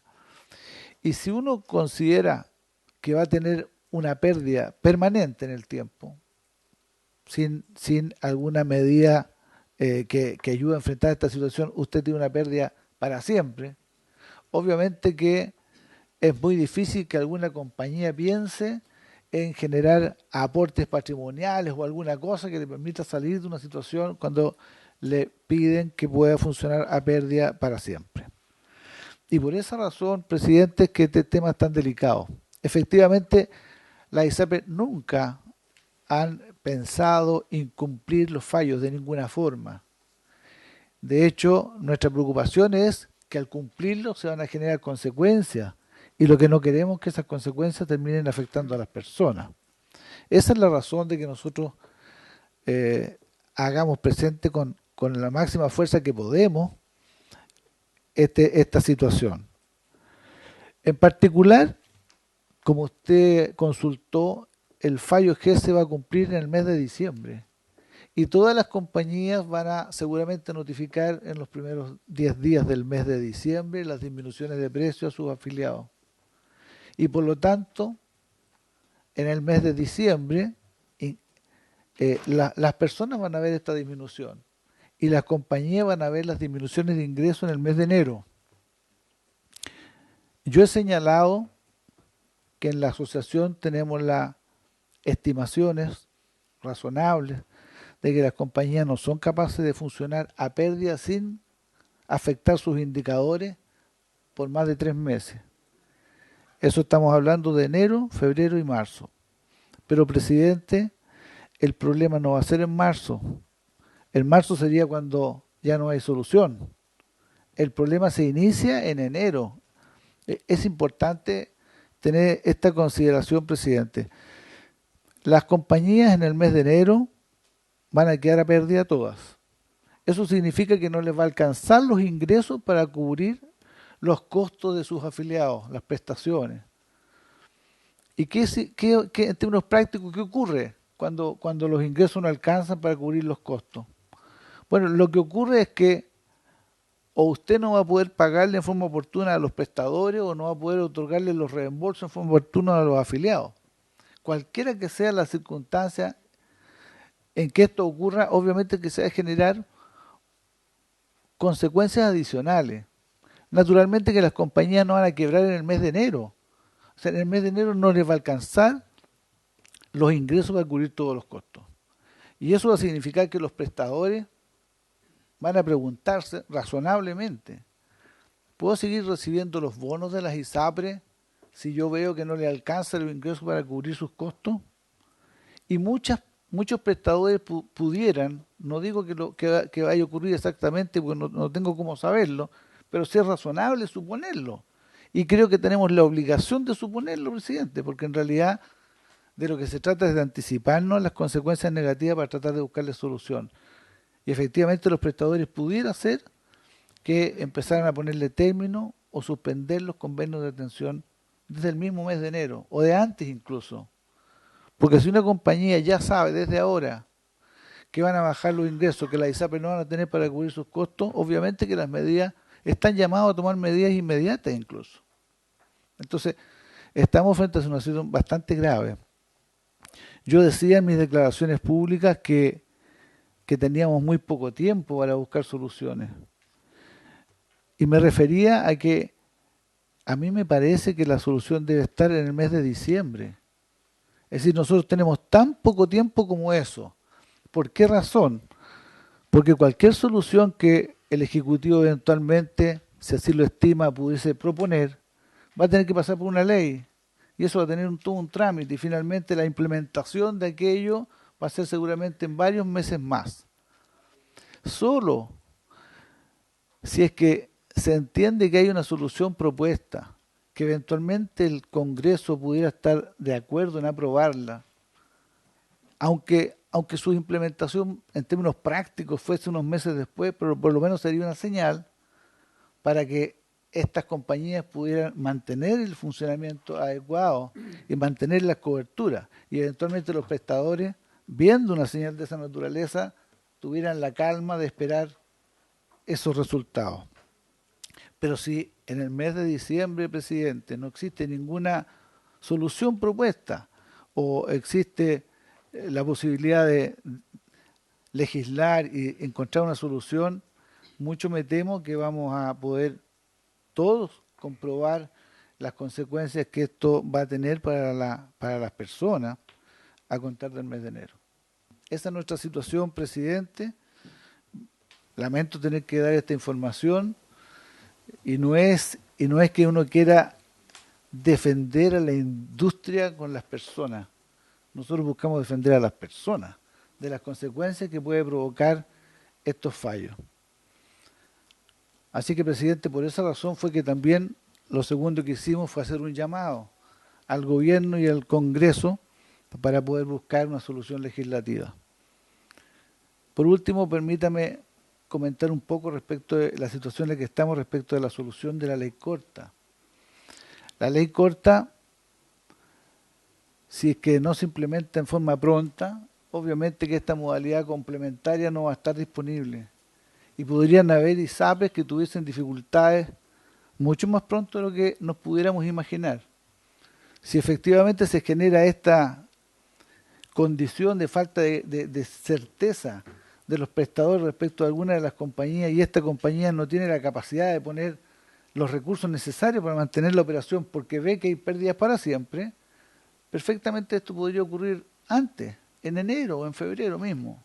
Ni siquiera vamos a tener una ley corta aprobada, menos una MSC funcionando. Así que el problema es bastante grave, presidente, y yo creo que el llamado que hacemos nosotros es a la urgencia en las soluciones. Eso, presidente. Muy bien. Prórroga, les pido por favor por 20 minutos, porque tenemos que tratar el proyecto de Apraxia también por el Senado Lagos Weber. Yo le agradezco sus palabras porque han sido bien directas y elocuentes y gráficas, y eso nos coloca en una situación muy delicada y grave, donde yo estimo que es necesario que aquí exista un diálogo directo con el gobierno al más alto nivel que permita abordar esta situación con urgencia. Porque es evidente que la ley corta como está, en los plazos que nos hemos dado, asumiendo diciembre, en fin, hasta enero, está en primer trámite, no va a poder abordar esta situación. Si es que compartimos que es el diagnóstico, que parece ser el diagnóstico, no una versión del diagnóstico.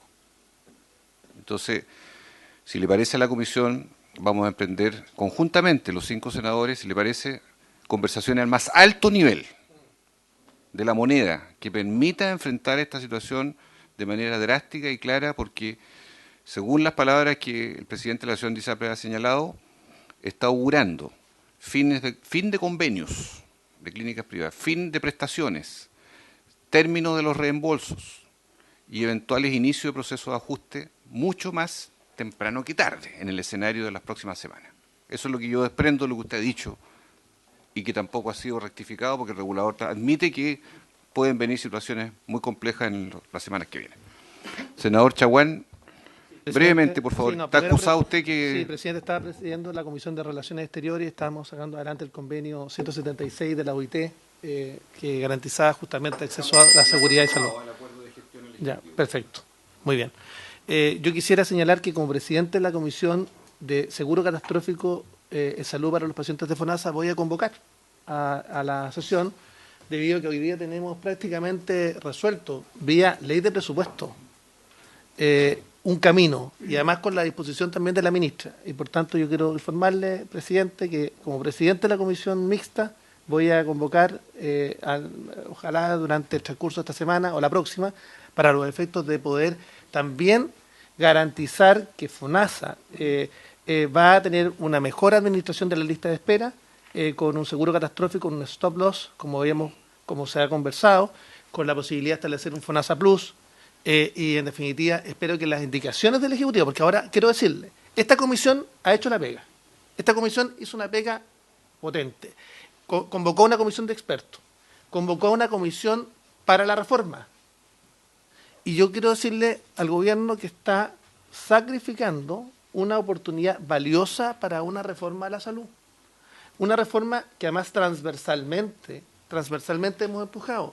Han empujado los exministros de salud de los distintos gobiernos democráticos desde el año 90 en adelante y los exsuperintendentes de salud. Y por tanto, yo de verdad, presidente, por su intermedio quiero invitar al gobierno a que esta sea una oportunidad para establecer un plan garantizado universal para los afiliados de FONASA e ISAPRE y garantizar la provisión mixta.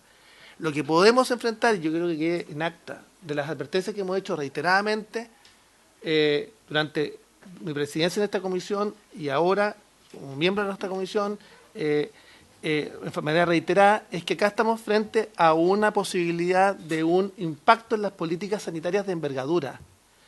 Y estamos frente a una quiebra sistémica de los prestadores institucionales privados, donde se atienden 6 millones de afiliados de FONASA. 6 millones de afiliados de FONASA por el modelo libre elección. Entonces yo quiero señalar que si nosotros no somos capaces de resolverlo, ya este Congreso hizo todo, sentó las bases, pero yo quiero señalar que la responsabilidad no va a hacerse este Congreso, que hizo el trabajo, hizo la pega. La responsabilidad es del gobierno, porque este proyecto de reforma a la salud o el proyecto de ley corta requiere el empuje y el patrocinio del gobierno, y eso la gente no lo sabe. Yo quiero señalar lo que quede en acta. No va a ser responsabilidad nuestra, nosotros hicimos todo lo posible, todo lo necesario, sentamos las bases, ahora el gobierno tiene la responsabilidad o empujar la reforma o finalmente arriesgar una quiebra sistémica, compleja, y donde acá los más perjudicados, y por los cuales estamos pidiendo certezas, es para los pacientes y los afiliados de los sistemas públicos y privados. Gracias, presidente. Muy bien. Muchísimas gracias en este tema. Estamos cerrándolo por ahora. Queda el mandato que vamos a ejecutar y les pido a los senadores que estemos atentos porque vamos a gestionar reuniones de alto nivel en estos días, atendido justamente lo que ha dicho usted, senador Chaguán. Hemos dado todo para buscar un acuerdo, hemos generado bases de reforma, bases de mesa técnica.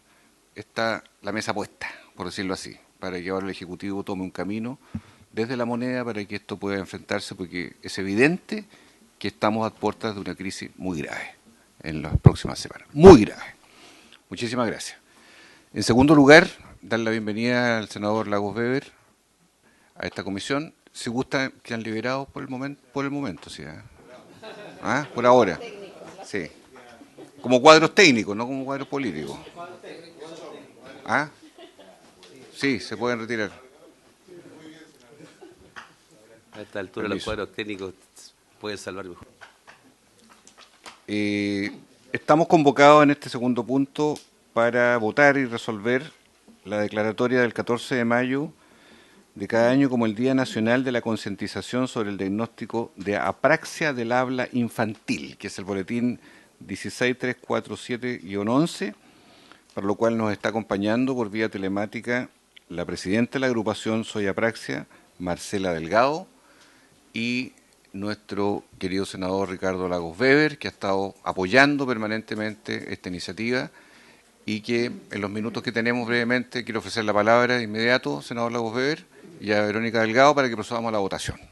Por favor. Sí, primero le agradezco el espacio, que haber extendido la duración de la comisión, el tema que estaban discutiendo de tremenda relevancia, así que plenamente justificado. Espero que todos hagan lo que tengan que hacer para resolver ese conflicto eventual que tenemos.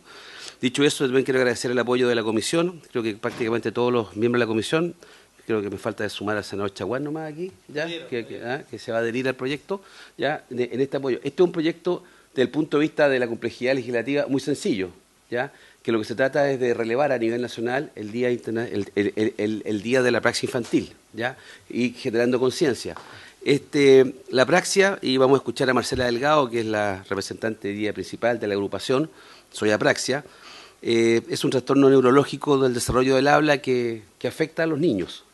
Básicamente, como lo tratan de poner en palabras fáciles, un niño o niña con apraxia del habla infantil es un niño que sabe lo que quiere expresar, tiene la capacidad intelectual para hacerlo, pero no logra materializarlo a la hora de utilizar el lenguaje. Hay fallas neurológicas motoras que hacen eso. Son niños ciertamente con necesidades especiales educativas, pero en lo general son niños que tienen una capacidad intelectual desarrollada normal, ¿ya? Pero no logran transmitir cuando tienen que hablar, ¿ya? Y estos casos existen, ¿ah? 1 o 2 niños cada 1000, ¿ya? Es una realidad entonces, no es un caso aislado, ¿ya? Y lo que pretende esta asociación, muchas cosas, al corto plazo es generar este Día Nacional para ir generando conciencia e instalarlo en la agenda nacional, y al mismo tiempo también influir en las políticas públicas, en particular lo que dice relación con normar la apraxia del habla infantil dentro del decreto número 170 del Ministerio de Educación, que habla de las necesidades educativas especiales, ¿ya? Que hay un esfuerzo genuino en ese decreto para incluir a los niños con necesidades especiales a nivel de su educación primaria y educación media, pero para esos efectos hay que ampliarlo y hay que mejorarlo, ¿ya? Yo no voy a tomar más tiempo en esta materia, ¿ya? Y quiero, si usted me permite, por su intermedio, dar la palabra a Marcela Delgado, que nos acompaña, que estaba esperando pacientemente en el Zoom, y agradecer el esfuerzo que ellos tienen.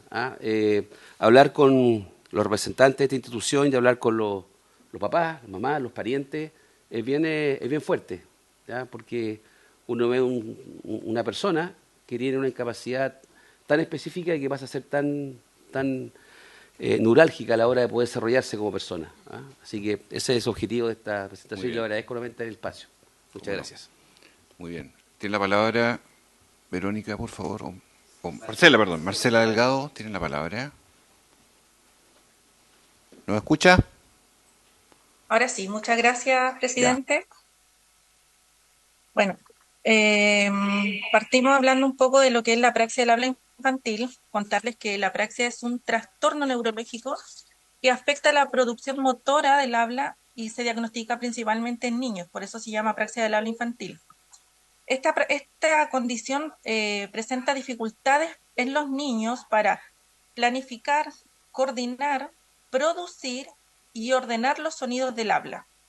Concretamente, la praxia del habla infantil afecta la capacidad de emitir sonidos y sílabas y de combinarlos para generar palabras y oraciones, lo que evidentemente limita a todos los usuarios, en este caso a los niños, en todas las actividades que involucran la expresión oral y los restringe en su interacción social tanto con familias, pares y otras personas dentro de su comunidad, por ejemplo, en los colegios. Principalmente en los colegios donde se ven mayormente afectados estos niños. Hoy en día no tenemos estudios claros que indiquen las causas de la praxia del habla infantil. Se dice que puede ser neurológico, por alteraciones genéticas o por algún tipo de gen.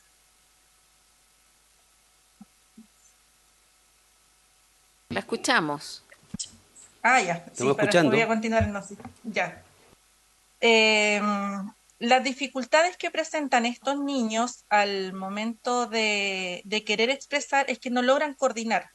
Ya, ellos tienen totalmente claro lo que quieren decir, tienen claro lo que ellos quieren expresar, pero al momento de conectar lo que está en su cabecita con la boca, no logran decir palabras claras. Son palabras totalmente inconsistentes al momento de producir las oraciones.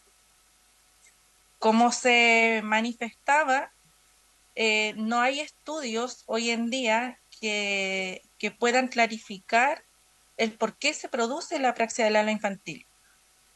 La prevalencia que existe hoy se dice que son 1 a 2 niños por cada 1000. Si lo llevamos a comparar, por ejemplo, podríamos decir que la misma cantidad de niños que hoy hay con síndrome de Down, por ejemplo, es la misma cantidad de niños que deberían existir hoy en día con apraxia del habla infantil. Pero la diferencia está en que, como la apraxia del habla no se conoce en el país, muchos de estos niños son mal diagnosticados, siendo diagnosticados como un trastorno del lenguaje o son diagnosticados como autistas, como autismo. Entonces, ¿qué pasa? Que los años que se pierden por estar en un tratamiento que no es el que corresponde, que no es el tratamiento adecuado a su condición, estos niños van perdiendo la capacidad de poder efectuar un habla clara. Lo ideal es que la apraxia en los niños se diagnostique entre los 3 y 4 años. Muchos de los niños pasan entre los 3, 4, 5, siendo algunos diagnosticados a los 7 años. Uno de los principales problemas que se presentan hoy en día es que la apraxia del habla infantil no se encuentra en el decreto 170. Por lo tanto, la mayoría de los niños con este diagnóstico hoy están quedando sin educación, debido a que ingresan al colegio. Para poder ingresar al plan de integración escolar, que se llama el PIE, ¿ya? Para poder ingresar necesitan de un diagnóstico específico, y estos diagnósticos específicos están indicados en el decreto como diagnóstico permanente y como diagnóstico transitorio. La apraxia del habla no se encuentra en ninguno de los dos. Estos niños tienen la capacidad de razonar y entender absolutamente todo lo que se les va a decir y comprenden todo lo que uno le quiere transmitir. Pero simplemente el problema ratifica en que no pueden expresar sus ideas, no pueden expresar sus emociones, no pueden comunicarse de forma clara. Y en los colegios, como no existen adecuaciones curriculares para este diagnóstico, quedan totalmente excluidos. Como hoy en día en el país no se conoce este diagnóstico, los niños están siendo mal diagnosticados. Entonces, consideramos que es de suma importancia que se conozca en el país este diagnóstico, que se declare o se decrete el día 14 de mayo como el Día de la Concientización de la Apraxia del Habla, así como existe en muchísimos otros países. Muchas gracias. Terminó la presentación, ¿verdad, Marcela? Hay que pasar a la otra hojita. Ok. Sí, hay otra hoja porque quiero hablar un poco de los costos económicos que tienen las familias y por las cuales nos lleva muchísimas veces a optar por ciertas terapias. Los niños con apraxia del habla infantil requieren terapia específica de apraxia. No puede ser trabajada con cualquier fonoaudiólogo. El fonoaudiólogo tiene que tener conocimiento sobre la apraxia. Los niños con apraxia infantil necesitan de terapias, necesitan de apoyo diferencial, necesitan de kinesiólogos, necesitan de medicamentos. Los costos mínimos varían entre 600.000 pesos mensual hasta los casi 900.000 pesos para una familia. O sea, estamos hablando de costos totalmente elevados y muchas familias no tienen estos recursos para poder trabajar o para que sus niños reciban la atención necesaria. Por lo tanto, ¿qué obliga a que tenemos que decidir qué terapia va a poder recibir? Y obviamente nos vamos a inclinar por la terapia fonoaudiológica, que es la que va a llevar a que el niño pueda lograr expresarse. Si nosotros conociéramos este diagnóstico, podríamos cambiar totalmente la condición del niño. ¿Qué quiero decir con esto? Es que si el niño se diagnostica a una temprana edad, podría tener avances significativos en su habla. No es un lenguaje, porque hay que entender que la apraxia es habla y el trastorno del lenguaje tiene que ver con el lenguaje del niño. Ya. Eso quería transmitir y por eso queríamos indicar la importancia de declarar el 14 de mayo como el Día de la Concientización. Muchas gracias, Marcela Delgado. Ella es presidenta de la agrupación Soy Apraxia. Para nosotros este proyecto de ley es muy relevante. Quiero también aprovecho de agradecerle al senador Lagos Weber por habernos invitado a participar de esta iniciativa y esperamos que tengamos avances en los temas de diagnóstico y en particular para normar la apraxia del habla infantil dentro del decreto número 170 de educación. Nosotros hemos acordado el día de hoy poner en votación, estamos hablando de un proyecto de ley de artículo único y dada la importancia y la celeridad que le queremos dar, Marcela, vamos a colocar en votación el proyecto de ley que decreta como Día Nacional el 14 de mayo de cada año el Día de la Concientización sobre el diagnóstico de apraxia del habla infantil. En votación, secretario. La señora presidenta ha puesto en votación en general y en particular la iniciativa de la que se ha dado cuenta. Senador Chaguán, ¿cómo vota? Sí, quisiera argumentar primero, por supuesto que vamos a apoyar esta iniciativa, adherir al proyecto que ha sido encabezado por el senador Lagos Weber, señalar que efectivamente un diagnóstico oportuno puede hacer la diferencia y por tanto creemos que establecer un día nacional para la concientización, pero además para generar a partir de ese día políticas públicas sobre la materia es absolutamente relevante. Y yo quisiera señalar que siguen esperando proyectos sobre la materia con indicaciones por parte del Ejecutivo para enfermedades raras, poco frecuentes, y yo quiero aprovechar también de señalar que pareciera que al Ejecutivo, lo ha manifestado públicamente, no le gustan tener proyectos que digan relación con patologías específicas. Yo quiero decirle que es la única manera de poder generar concientización para avanzar en esta materia. Y por supuesto que vamos a apoyar en este caso el proyecto de Día Nacional de la Praxia. Creemos que es oportuno, necesario y puede hacer la diferencia para muchos niños en nuestro país. A favor. Senador Latorre, ¿cómo vota? Bueno, felicito la iniciativa, ciertamente, y también a la asociación que está ahí luchando por visibilizar esto. Yo creo que estos días nacionales ayudan a ir dando pasitos en la línea de concientización, de sensibilización y lo que es más significativo, la idea de ir construyendo políticas públicas permanentes, más allá de la conmemoración de un día en particular. Pero creo que son avances simbólicos en ese sentido y por tanto apoyo y voto a favor. Y aprovecho de excusarme que tengo que ir a una reunión. Gracias, presidente.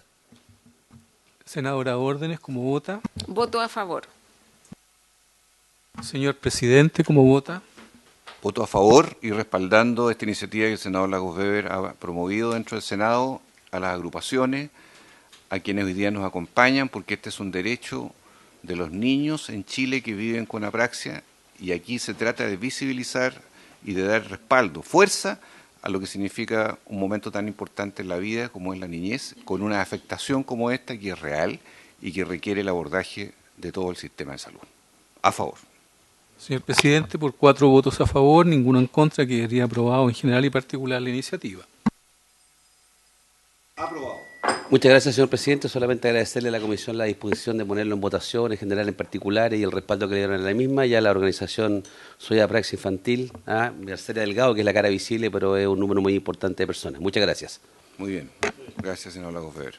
Senador Chaguán. No, aprovechar que está el Ejecutivo para pedirle nuevamente, yo de esto voy a hacer como los fenicios, indicaciones sobre enfermedades raras, poco frecuentes. La estamos esperando hace 2 años. 2 años, presidente. 2 años, las indicaciones. Estamos esperando las indicaciones sobre investigación, la necesidad de apurar la facilitación de investigación científica farmacológica. Todavía estamos esperando. Y yo le quiero señalar, porque quiero salvaguardar también mi responsabilidad, lo pedido cada 2 sesiones, que el gobierno nos informe cómo quiere avanzar en la Comisión Mixta de Medicamentos. Tenemos la ley de fármacos 2. Esperando decisión del gobierno. Y yo me gustaría, yo sé que la vez pasada mandamos un oficio a esta comisión, pero yo creo que acá es importante que el gobierno tome definiciones, si quiere avanzar en la ley de fármacos 2, en cuál de las materias, y le quiero decir que yo el jueves voy a convocar como comisión híbrida desde Santiago a la comisión mixta de seguro catastrófico en salud para los pacientes de FONASA. Eso. Senador Gaona, si quisiera incorporar su voto. Precisamente, senador, porque te quería incorporar mi voto en general a este proyecto de ley. Y solo presidente, decir que muchas veces se piensa de que cuando legislamos respecto del día de tal o cual cosa, no es baladí. Yo recuerdo perfectamente cuando con la diputada Maya Fernández generamos un proyecto de ley para dar el día de la concientización sobre el autismo. Y hoy día tenemos una ley que da amplias coberturas progresivas a las dificultades que tienen las personas con autismo. Entonces, evidentemente, esto es muy importante y es necesario porque visibilizando estos problemas, efectivamente después la legislación se puede hacer cargo y evidentemente el Estado también de colaborar en la resolución de estos problemas a aquellas personas que por sí solo no lo pueden hacer. Así que, presidente, con todo agrado, evidentemente adhiero además soy autor del proyecto de ley, adhiero a voto a favor de este proyecto de ley. Muy bien, muchas gracias. Y avisar simplemente que vamos a coordinar bien con el senador Chaguán, porque es posible que el mismo jueves, por vía telemática o la vía que estimemos, puede ser la entrega del informe de los exministros de salud, en la parte que a ellos les corresponde, en los temas de reforma. Sí, pero eso lo vamos a coordinar en detalle. Muy bien. Por haberse cumplido el propósito, se levanta.